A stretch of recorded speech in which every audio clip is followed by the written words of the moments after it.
বর্তমানে খুবই জনপ্রিয় ব্লক ইট। আর এই ব্লক ইট দিয়ে আমি গাঁথনি করতেছি। ইট দিয়ে গাঁথনি না করে আমি ব্লক ইট দিয়ে কেন গাঁথনি করতেছি? বিল্ডিং এর ওয়েট কমানোর জন্য গাঁথনি দেওয়ার বিকল্প কি আছে? এসি ব্লক দিয়ে গাঁথনি করলে আপনার বিল্ডিং এর ওয়েট অর্ধেক কমে যায়, অর্ধেক কমে। 7টা ইটের সমান একটা এসি ব্লক। 7টা ইটে ওজন আসে 3×7=21 কেজি ওয়েট।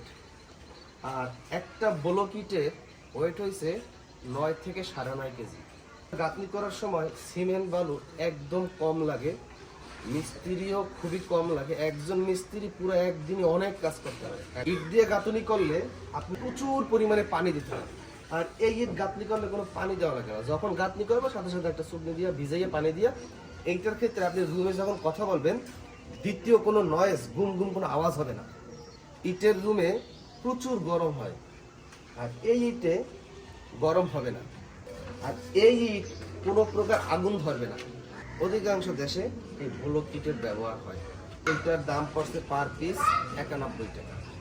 আগে পরিকল্পনা করে করতাম যে পুরো বিল্ডিংয়ে এই ইট দিয়ে আমি ব্যবহার করব, তাহলে আমার ফাউন্ডেশনে যে খরচ হইতো 3 লাখ যদি খরচ হইতো, ওখানে খরচ হইতো মাত্র 1.5 থেকে 2 লাখ টাকা খরচ হয়ে যেত। প্লাস্টার লাগবে মাত্র 1/2 ইঞ্চিরও কম।